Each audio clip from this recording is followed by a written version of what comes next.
we have to really escalate the noise we make so that we'll be heard.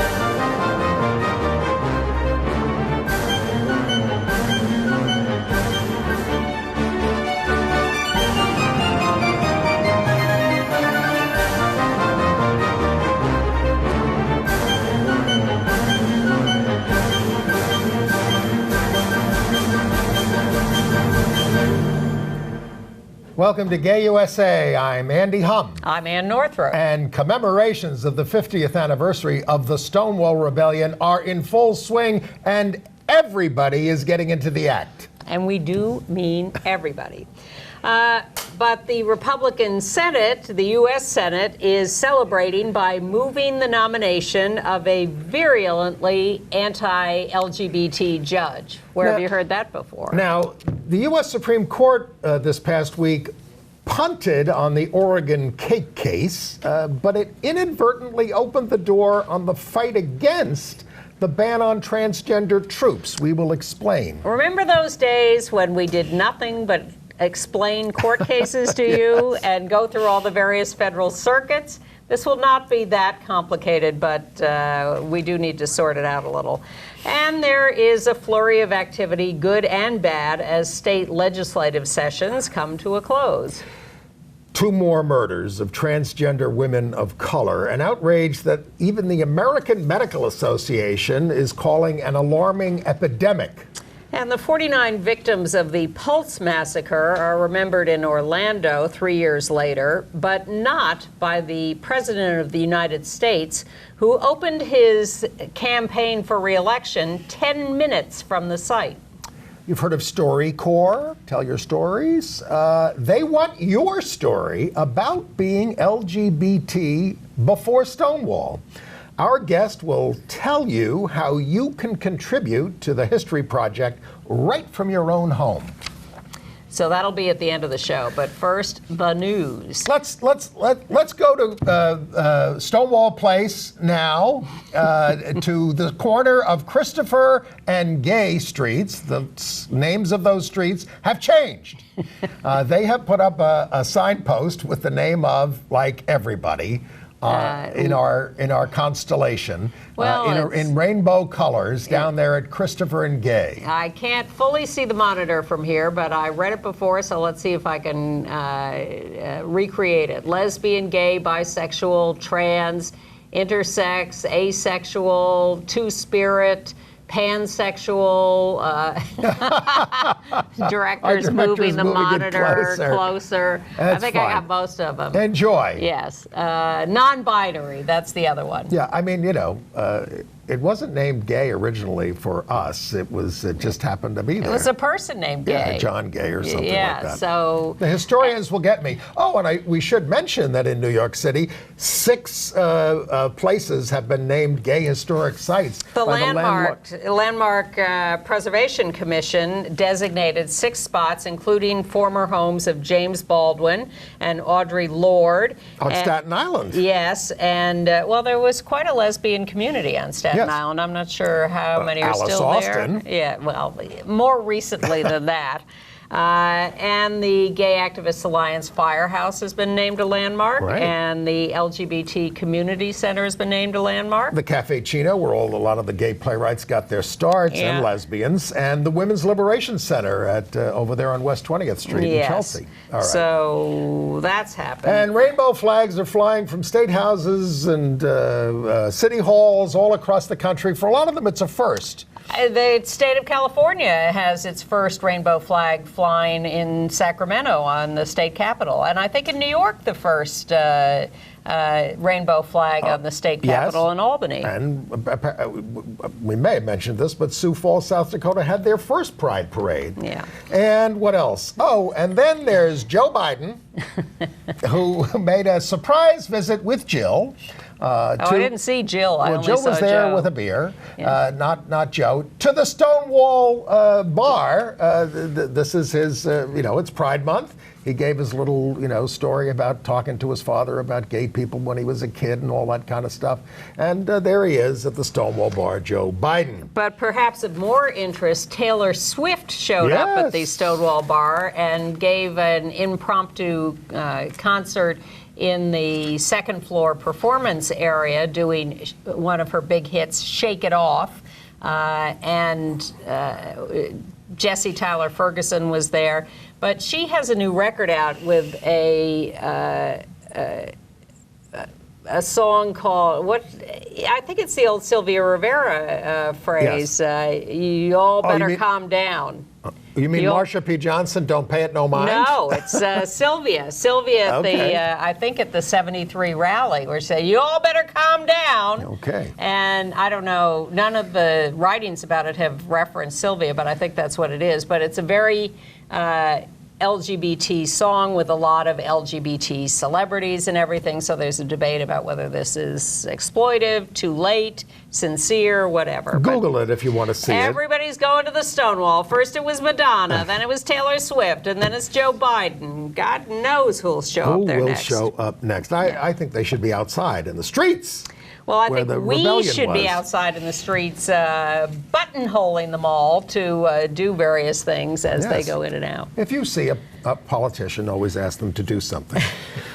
Really, I mean, It's a why good- waste the opportunity? Good rule of thumb. But Reclaim Pride Yep. is, of course, there's going to be the big parade in New York for World Pride at noon, but at 9:30 in the morning, if you want to walk in the feet In of the your ancestors. Walk in the streets as opposed to the Heritage of Pride parade, which won't anymore let you walk in the streets unless you're pre-registered and marching with an organization. Right.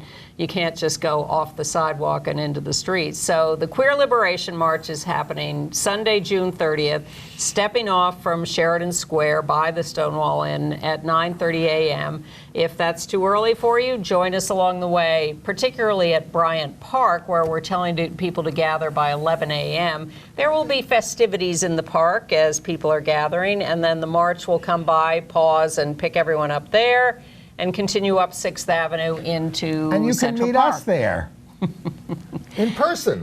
My goal is always to be at the end of the march as one of the back marshals. I like to sort of, Okay. I'm a frustrated cowgirl. I just want to sweep up the little doggies. And I will be out there asking for your comments And for the show. So, and then there'll be a big rally on the Great Lawn in Central Park from about 1 to 4. You can just come there if you want. Now, there's a nice little video Yes. of about a minute previewing this. We have produced a number of little videos. If you go to our reclaimprideny.org website, you can find some videos, and we're putting them out on social media. And this is one that attempts to explain our goal to recapture the values and feelings of the first marches. So And most of it is, the voice you will hear is Eugene Fedorko. Jean Fedorko, and then another voice at the end. I've forgotten her first name. It'll be on the the screen. Let's hear what they have to say. And this is produced by journalist Tim Murphy. That morning of June 28, 1970 was so joyous because for the first time ever in New York City, we queers and gays and lesbians and trans people were all out in the street, open and proud and defiant, marching uptown from the Village to Central Park in broad daylight. It had been exactly a year since the Stonewall riots, and for the first time, we were taking the streets and saying that we were part of this city, of this society, and we were not going back in the closet ever again. And we kept up that spirit with the march for many years. But then something changed. It had always been about the struggle and the celebration. But at some point it became just a party, and it felt like we were being used for other people's profits. So that's why this Sunday, June 30th, the 50th anniversary of Stonewall, can you believe that? We're reclaiming pride. That morning, thousands of us will be marching the original 1970 route from Sheridan Square outside the Stonewall Inn all the way back to the Great Lawn. And isn't that fitting? Because we're definitely in an age of struggle again. Our rights and lives are under attack, not just in the US, but against our queer comrades in countries around the world. So let's make pride mean something again. And Francisca Benitez was the second right. voice. And there's a 30-minute film about this with a lot of us in it, and we might show part of that next week or all of it, and we'll make it available to you. But it's also going to be produced by our director Rich Speziale. Thank you, Rich, for doing that. And if you can't wait a week to see it, it is on the ReclaimPrideNYC.org website too, but we'll show it to you next week. Did we put up the MNN showing that we're going to have? Yeah, and it's going to air at other times on MNN, so you have other chances the issue to find that Gene it. Fedorko was raising is this whole issue of rainbow capitalism. Yeah. And there was a great article about that this week, and it talked about the fact that, yes, these corporations get 100% rating on the Corporate Equality Index from the Human Rights Campaign, but they give most of their corporate donations to right-wingers who are going to lower their taxes and keep us from getting equal rights. Right-wing Republican politicians. I mean, what's some of the statistics? AT&T gave to 193 anti-gay members of Congress, UPS to 159, et cetera. It goes on and on and on and on and on, and they ought to be judged on that. Well, everybody, people say to us, don't you want corporate support? Why are you so mad at the corporations? I want support. Actual support. When they show up to take over the Pride Parade, they are doing it to advertise themselves to what they regard as an affluent set of consumers. Yes, and I think that corporations should, if they want to support us, should hold a banner on the side of the march saying, we gave $100,000 or $5,000 to your march or whatever it is, and then people can pass that. But they're not given big chunks of the parade. We don't let people who sponsor the U.S. Open golf tournament march down the fairways. They get corporate tents and entertain their customers, and their clients, and helping the community. What are they? Are they hiring trans women of color? Are they working to provide jobs and housing and anti-discrimination provisions and an end to violence against people? Are they helping LGBT homeless youth in any significant way? No, they are simply featuring happy gays in their advertising, and we go, oh, God, thank you. That's so great. Well, I can remember when the first companies did that, and it was sort of thrilling. Oh, my God, Absolute Vodka's Gene wants us to drink. Gene talks about walking down the street in the sunshine openly for the first time 49 years ago, which to me is, of course, the blink of an eye. It wasn't that long of that we were all in the closet. We all remember our first time. Sure, sort of, but to be so grateful to these corporations, which really are just cold-blooded in there, and that's not to say that they a lot of them aren't sincere in supporting their LGBT employees or think they're being sincere or whatever. But if you dive a little deeper into their practices, yes, their money goes to right-wing Republican politicians who are destroying all our non-discrimination provisions, putting these evil judges on the federal courts. It's endless. So let's take a little closer look at what their practices actually are and demand better. Right. Okay. But I saw one Pride event that I really liked that I wanted to highlight. Pittsburgh held its Pride Parade last weekend. And there was a guy who noticed that one thing that sprung up here and there are these mom hugs, that women go to events like this and they offer people walking down the street a hug because, some of them have been rejected by their families or whatever. So this guy decides, well, it's Father's Day when the Pittsburgh Parade is taking place. I'll go out and offer dad hugs, and that'll just be nice for people. And he said he came away and he was just blown away because people really were enormously emotional and really went deep on these hugs, and it really taught him a lot about how much people were alienated from their fathers and really needed this kind of affirmation. So congratulations to him, and thank you. My father used to beat me on the golf course. That's not funny. Anyway, Pete Buttigieg, I don't know whether he was trying to be funny, but he said, I would imagine we probably had excellent presidents who were gay. We just don't know which ones. Yeah. Well, and he was pressed on it, and he said, you know, my gaydar doesn't even work well in the present, let alone retroactively. But, you know, come on, everybody's written about James Buchanan, although it's been disputed. How many Abraham Lincoln. How many politicians have stood up and said, oh, by the way, we probably had gay presidents and we didn't know about it? I thought that was fabulous. Okay. That's a whole new concept for most of these reporters. Okay. Abraham Lincoln. Don't you read Larry George Kramer? Washington. Didn't you read Larry Kramer's book? Larry talks about George Washington. Stories about Hamilton and Washington. Yeah. But they didn't put it in the musical. It doesn't get outside our bubble. Okay. Now, hey, have you been watching television this month? Everything is getting outside our bubble. But who's watching it? No, we'll have to see. Us or others? You'd be surprised. You'd be surprised who's watching us. I'd be surprised about a lot of things. All right. Well, and how is this affecting attitudes? The new Gallup poll says this is interesting to me. 53% say new civil rights laws are needed to protect LGBT people. That's when you put it to them, do you want a new law about this? Mm-hmm. Only 53% say that, whereas 93% support equal opportunity for us. Well, but they don't necessarily want a law about it.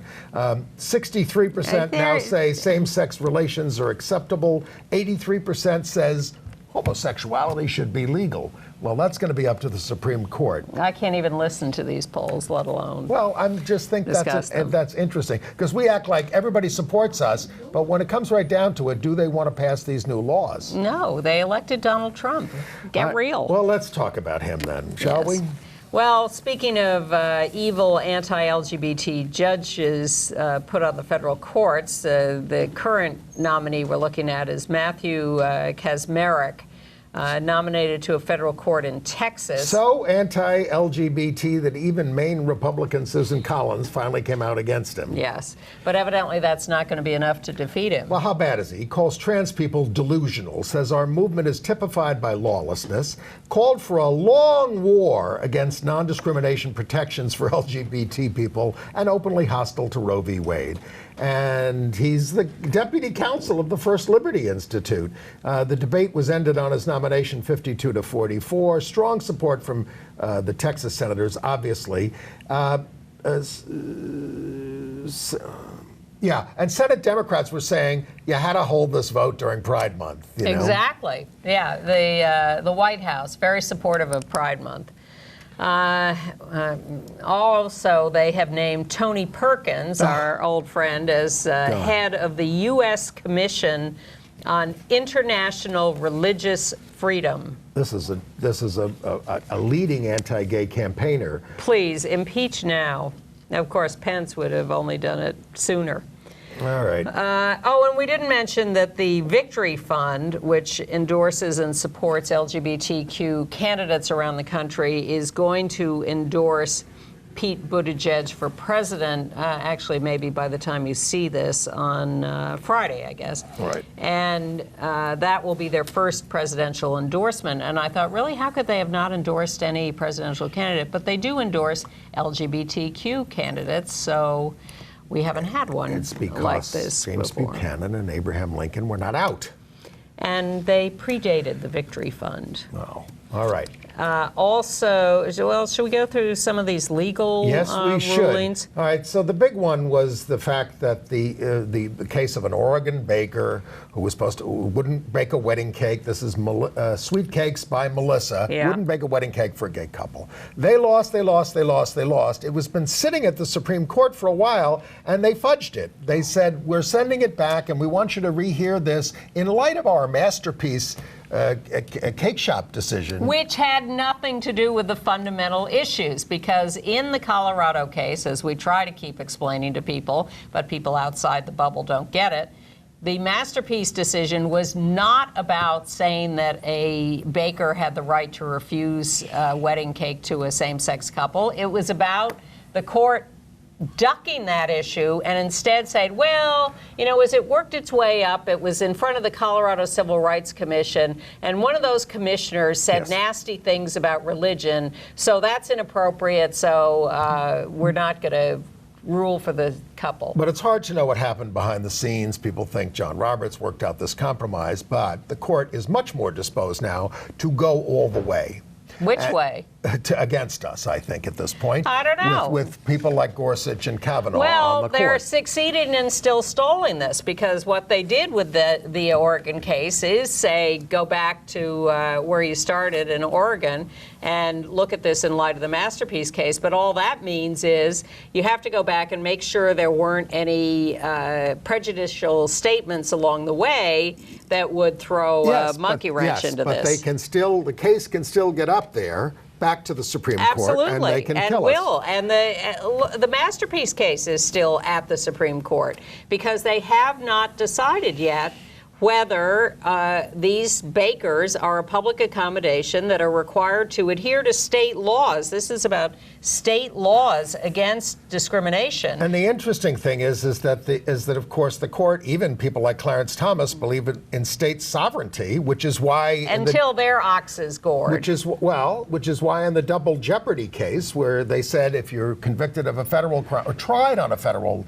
offense, it can be tried by a state court. That was a 7-2 decision by the court, with an ominous note from Clarence Thomas, which we should note, because he said, yeah, I'm going along with this one, because, but it's not because I necessarily believe in stare decisis, meaning keeping up precedent, because I'm ready to overturn a lot of things. And he cited the Obergefell decision. And he said, let's just read Justice Roberts' dissent in Obergefell. And we're ready to overturn that if it comes back, if these issues come back to us. Well, the current situation is that these non-discrimination cases have been essentially postponed. They have been put in the corner as the court figures out what to do. And look, they could have taken these cases and decided right away they have the potential for the 5 votes to say that these bakeries are not subject to non-discrimination laws over religious freedom. Right. They could say religious freedom trumps these state non-discrimination laws, and they have not done that. And they have resisted doing that. Well, the religious right has something called Project Blitz, which is it's from Christian nationalists to get all these religious freedom laws in the state legislatures. Yes. We've reported on the evidence of that, but they had a hearing in the House about it. By the way, Project Blitz is a project of the Congressional Prayer Caucus Foundation, which spearheads all kinds of anti-gay and anti-abortion things. Yep. You can learn more at blitzwatch.org. They have 20 model bills. Well, look, I am under no illusion that the court may not eventually decide against us in these cases, but I think at the moment they're having a very hard time saying that public accommodations are not covered under these non-discrimination laws. So I think that's good for us. So better a delay than a loss at this point. Yeah, we could enjoy rights for a few more years. Well, and the other case is the military case. Yeah. Where the Ninth Circuit on the West Coast ordered another review of the trans-military ban. Now, we won at the lower court, and then the Supreme Court said, no, we let the ban go into effect. So the appellate division of the Ninth Circuit said, okay, you got to hear this again. And this is a great opening for us because now we can try it on the merits. And they said you've got to apply. Is it heightened scrutiny to trans people as sex discrimination. So this gives them a tremendous opportunity to create a court record that could help us. I'm going to try explaining it too. All right. In what I think is a little simpler way, because or supplement what you said.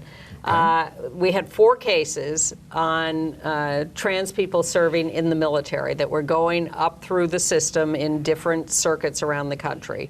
And as they headed for the Supreme Court said, we're not going to decide on whether the ban on trans service is legal right now, but we're going to let it go into effect. We're going to lift the injunctions against it while we still consider whether or not it's legal. That's not very nice. It's not nice at all. So So the cases on the exclusion of trans people from the military are still in front of the Supreme Court. Like the Cake case, the Supreme Court has not reached a final decision on this yet. But what they said was, in the meantime, we're lifting the injunctions. The ban can go into effect, which is really bad because usually when they do that, that means that they're inclined to enforce the ban. Right. But they haven't yet. What they have done is said, we're still considering this, and meanwhile you can be mean to trans people. So in the midst of this, the Washington court says, well, we have to reconsider the ban, but you have to do it with this heightened scrutiny, which means you have to have a standard as you look at this that says you have to really, really, really prove that it is bad for the military to have trans people serving. Right. So the legal groups, National Center for Lesbian Rights, ACLU, whatever, are ecstatic. They say it's a game changer. Because this gives them the chance to go back and prove with a very high bar that, in fact, it's not a problem. By the way, the other big decision we got from the court this week was in the Virginia gerrymandering case. They dismissed a challenge to lines that were drawn to correct racial gerrymandering. But I'm less optimistic that they'll do that for partisan gerrymandering, which is the other cases that we have yet to hear the decision about.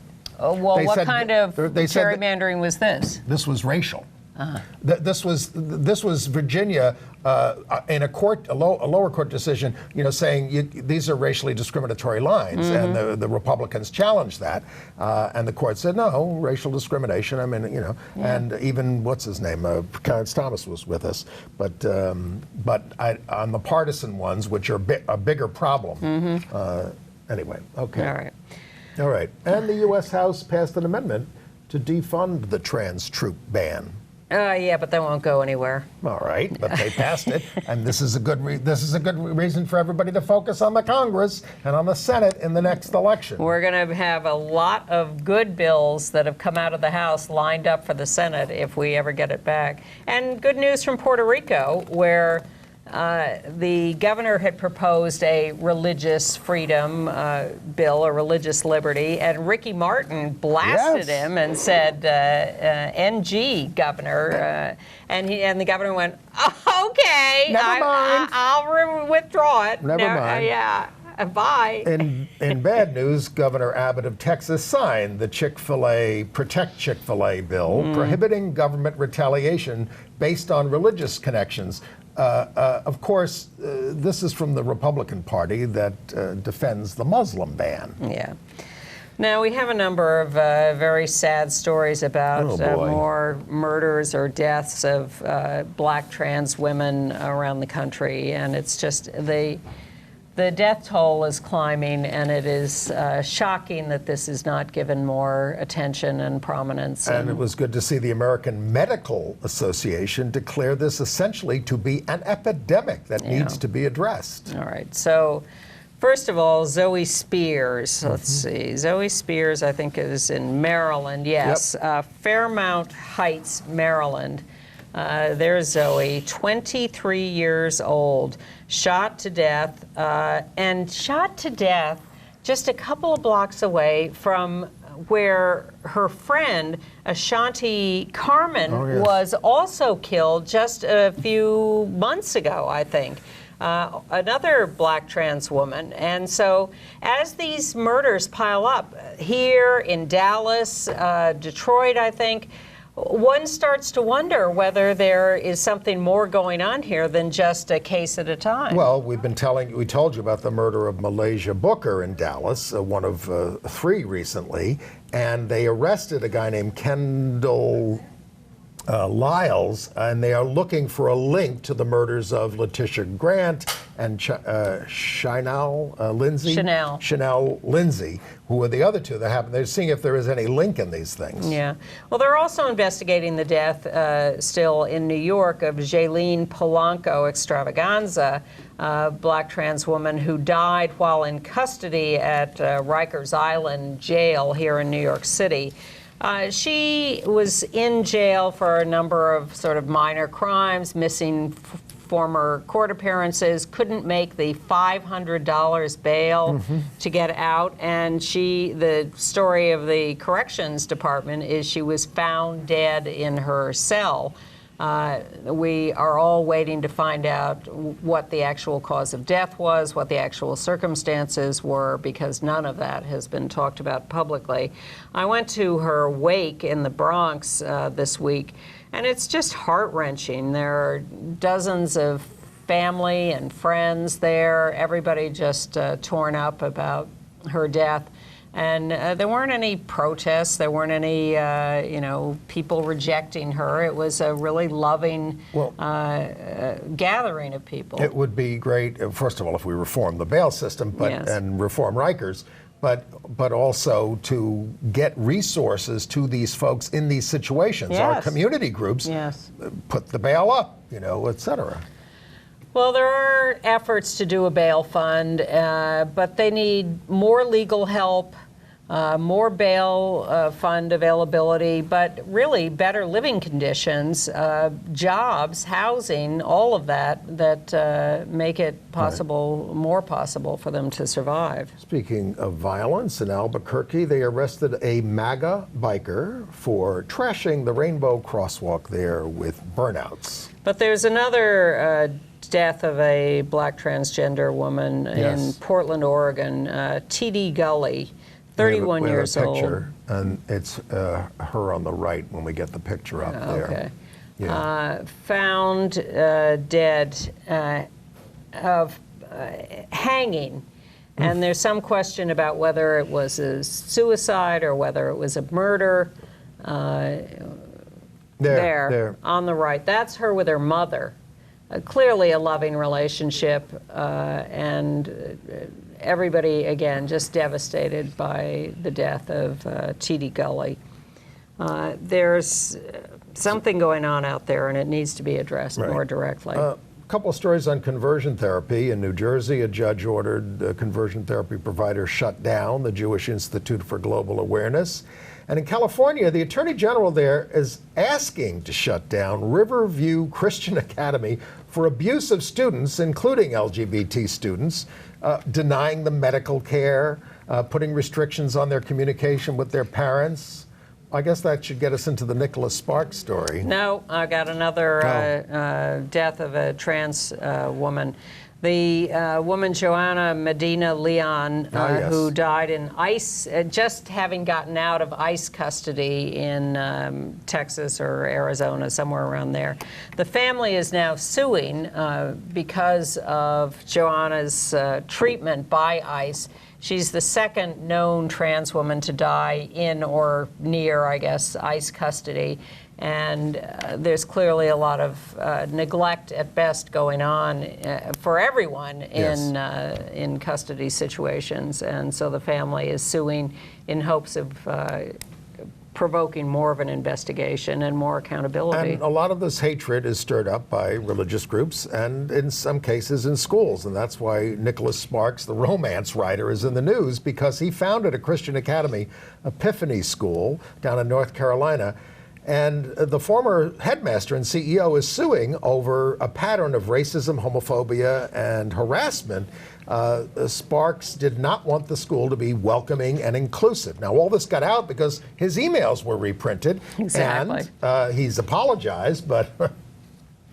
Yes, he has apologized, but the evidence is all there in the emails. He was against a Gay-Straight Alliance student group. He was against any acknowledgement or help for the LGBT students. He wanted it all kept quiet, don't talk about it, handle this quietly. And it's not a pretty story. Right. In the District of Columbia, 3 teens were arrested in the attack on a gay man there.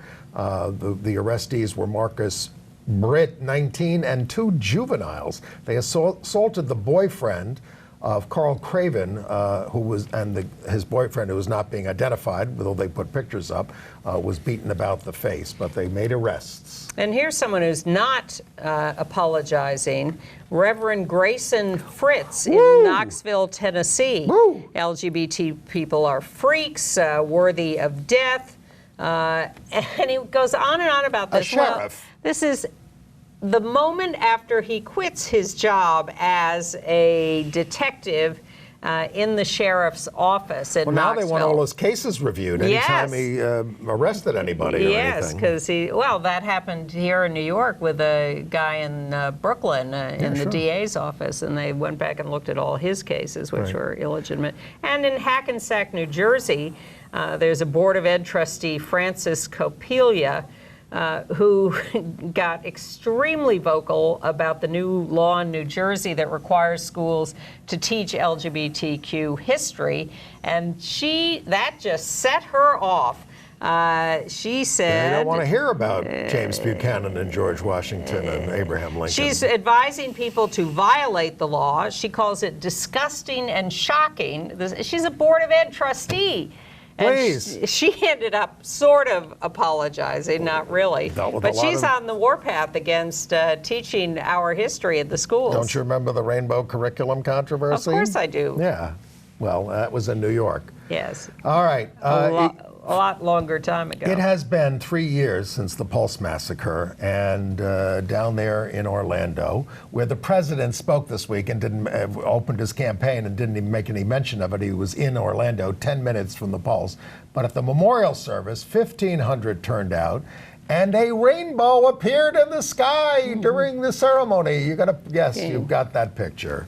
And then we'll have a little shot of the memorial such as it is right now. It says, "We will not let hate win," which is the One Pulse Foundation's slogan.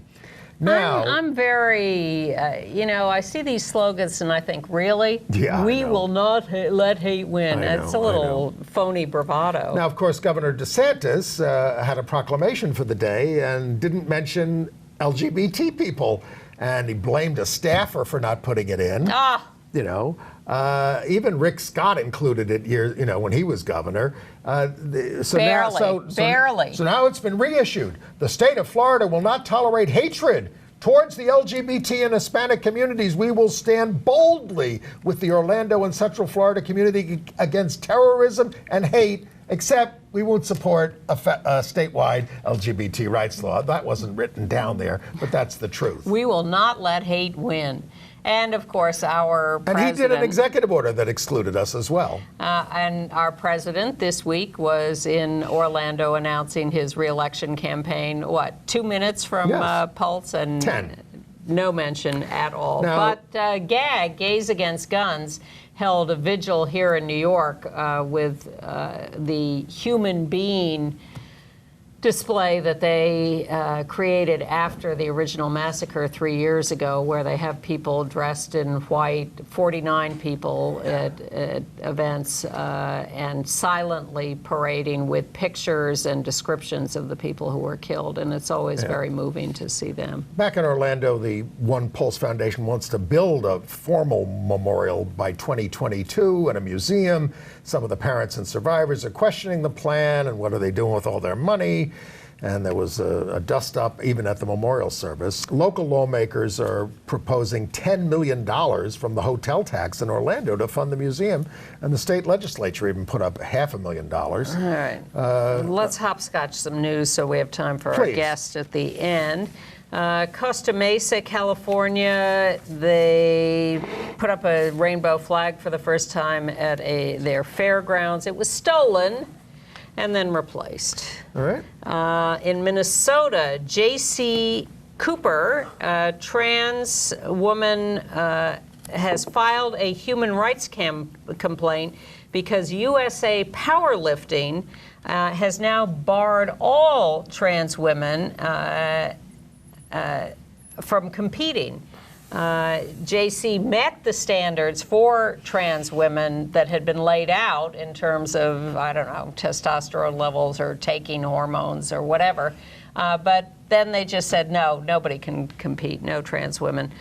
She has had depressed testosterone, as their guidelines said, but here are your guidelines.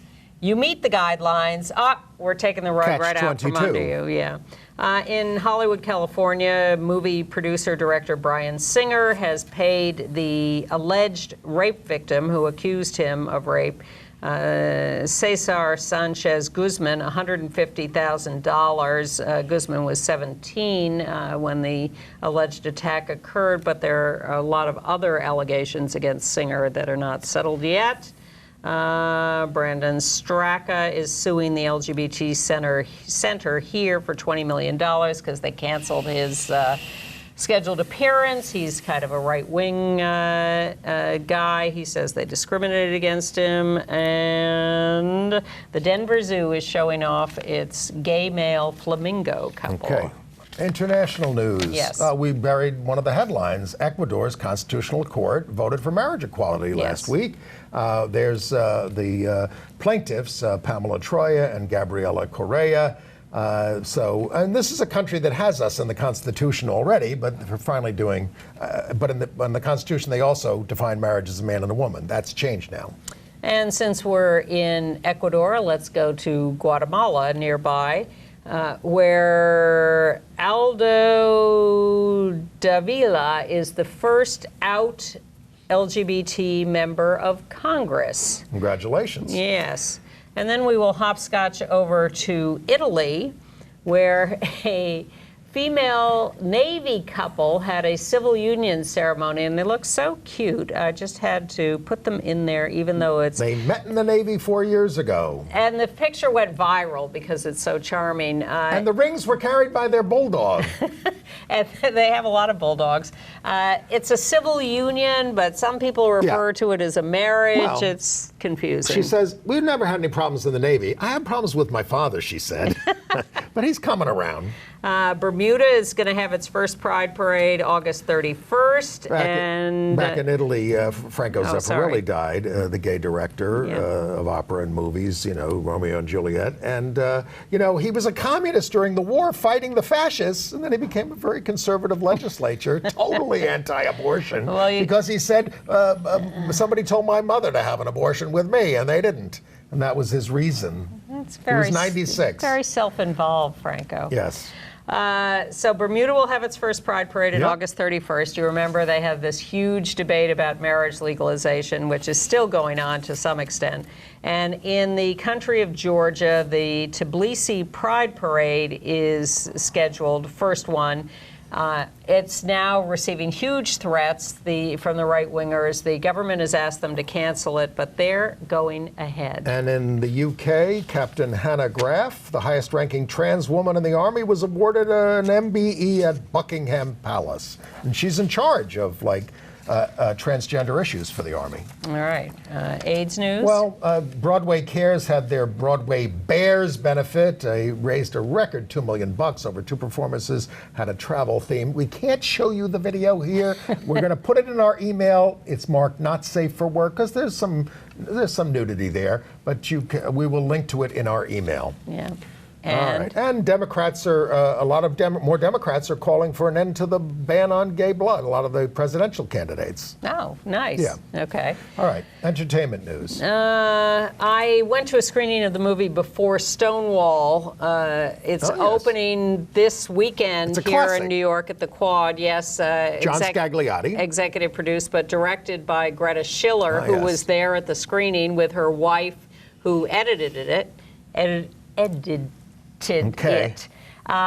It's wonderful, and there's so many familiar faces in younger days. This was made in '82, and there's Audre Lorde hanging out at a cafe and talking to the filmmakers and just casually, Once we were young and alive. Yeah. The musical The Prom, which I so love, the lesbian-themed musical, which won the Drama Desk Award for Best Musical, didn't win any Tonys, is going to have its first national tour, but not until 2021, starting in Providence. But Ryan Murphy's going to turn that into a movie, too, for Netflix. That Ryan Murphy.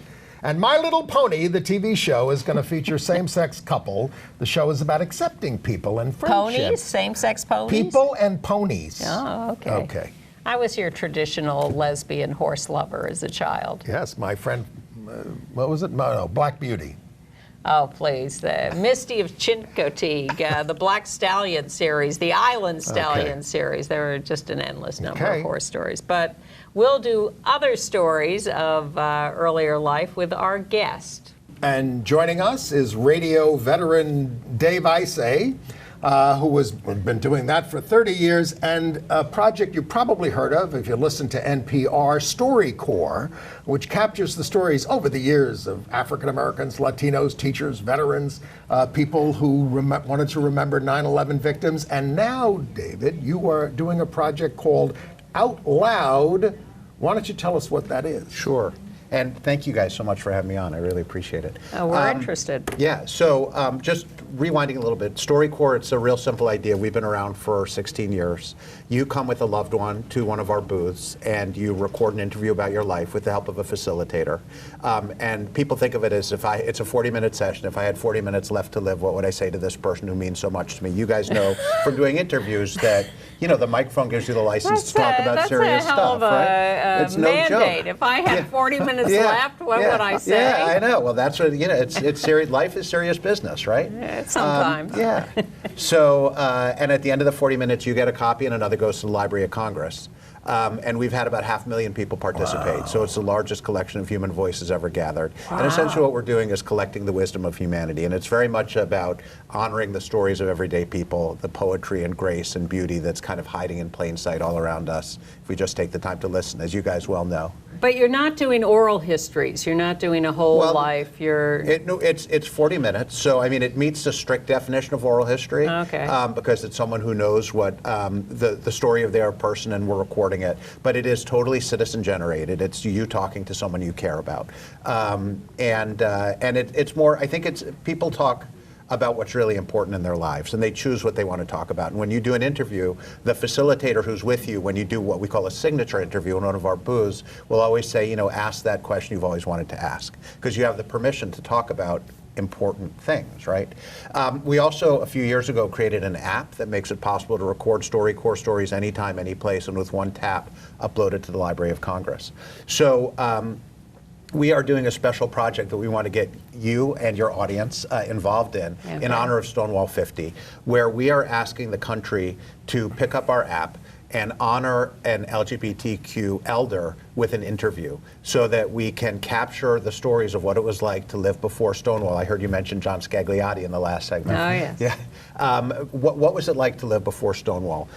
So that we can capture those stories before they're lost. There's not that much history. Our focus is on rural stories, people of color, trans, and we want to get those voices and honor them.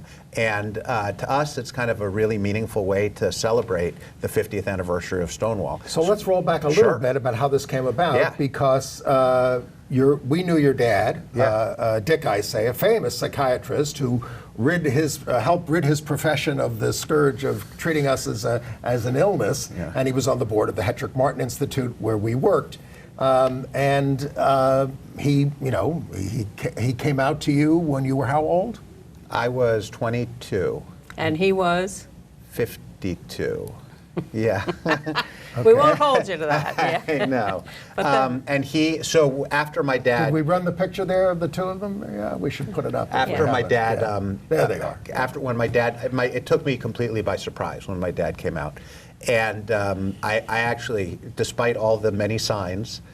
I never picked up on it. Wow. Even though he was a gay activist, it didn't occur to me that he was actually gay. But these things happen. Sure. When he came out, I was really distressed. It felt like my life had been all lies and all the kind of things that kids can go through. And he mentioned Stonewall to me in passing in a conversation. I had just started making radio documentaries. And I decided that a way to try and figure out what was going on was to record the stories of the people who had been at Stonewall.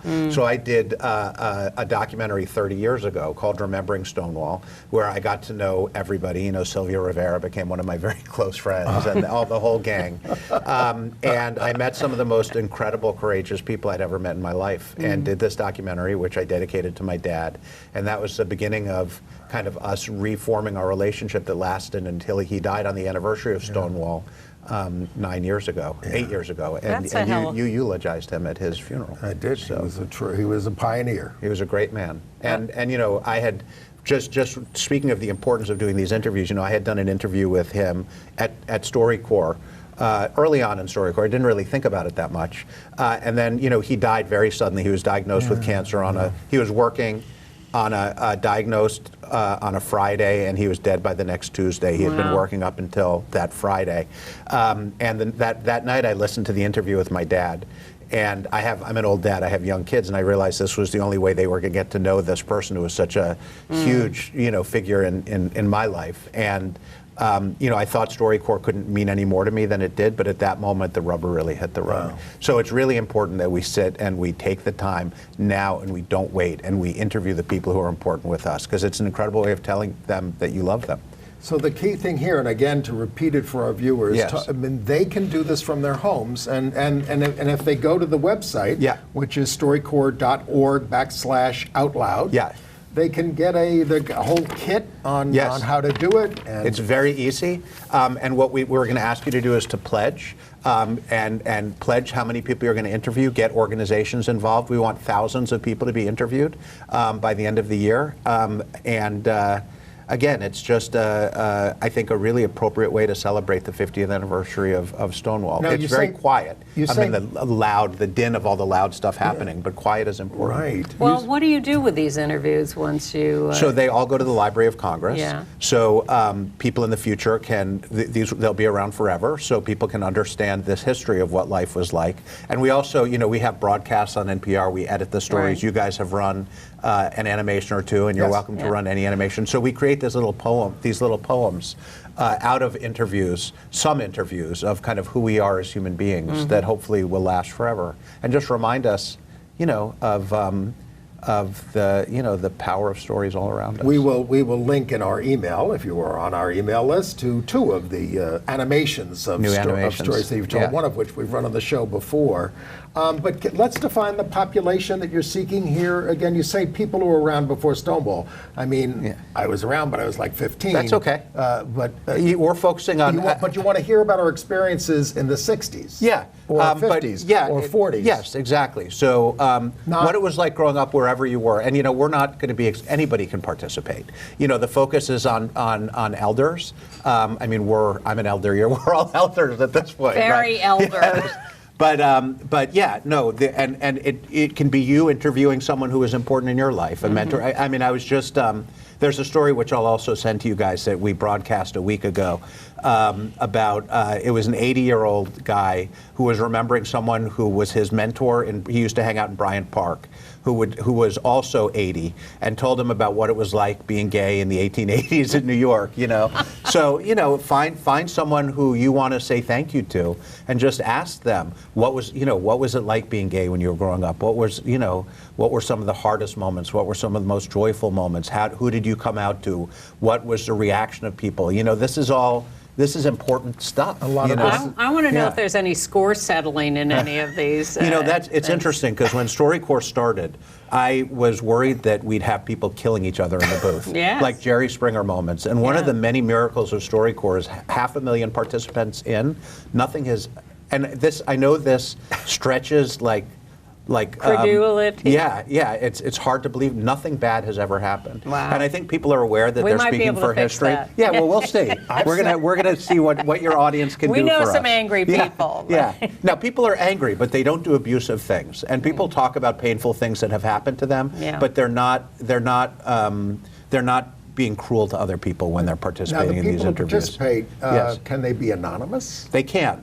And you can also, on the app, you can make it public for the Library of Congress, or you can have it just be private for people who sign in and give their names to StoryCorps, or you can just keep it on your phone if you want to. Or you can put your name on it and you can be in the Library of Congress. That's right. And the interesting thing is when what happens in the StoryCorps booth is incredibly intimate, and we are a nonprofit in every possible way, and we're a public service in every possible way. And when you come to StoryCorps and you record an interview, at the end you can sign a release or not sign a release.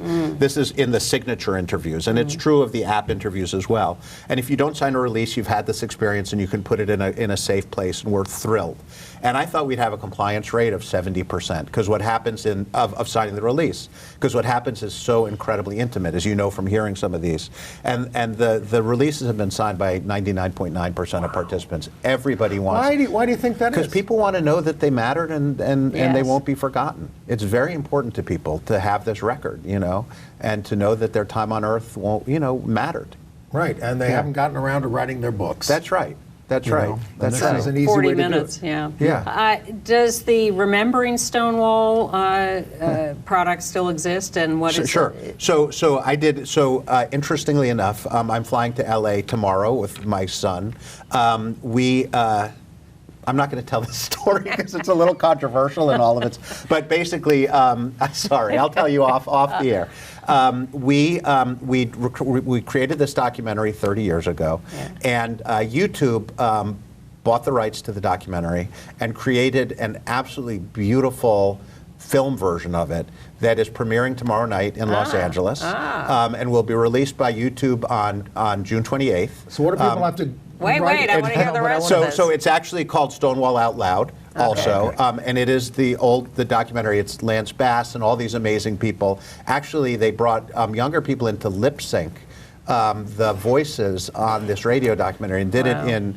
I have very low expectations of Hollywood. Yeah. They screw everything up. Yeah. And I had low expectations of this as well, and then they sent it to me and it was gorgeous. They did a fantastic job. So it's a 30-minute special. Yeah. It'll be available on YouTube for free on June 28th, and it is a video documentary version of the original radio program. Wow. Shot beautifully. So you just go to YouTube. I'm writing this Write down. down Stonewall Out Loud Yes. on And YouTube I think on that- June 28th. Yes. And then you can watch it. Yeah, and I think we it'll will be link to it afterwards. Yeah, and I think it'll be out there pretty widely. They really did an extraordinary job. And I have to say, the person it's a lot of YouTube stars, and I confess I am not, this is not my area of expertise. No.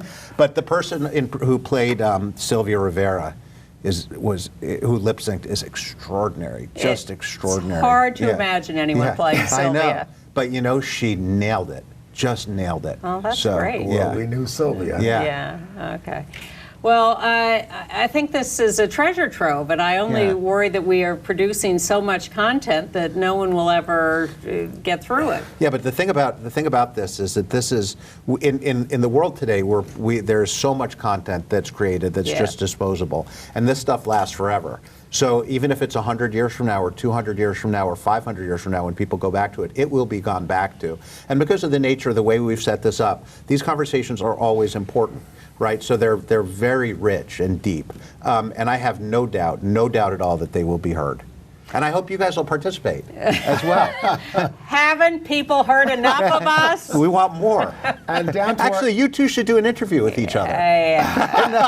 We have. when a guest doesn't show up, we you interview do that, each okay. other. We've done that. All right, but we've come to the end of our time Thank you, man. today. But thank you so much. Oh, for it was really coming fun coming in. It's Thanks for really- having me. StoryCorps.org/out Out loud. And loud. pledge to do interviews, as many as you can, and spread the word. We need to get this done. We will do that. Okay. And thanks for being with us. Thank you both. very much. Thank you. And Thank you come for back. being with us, audience. And we will see you next week with the Reclaim Pride long video about people's experiences with Pride.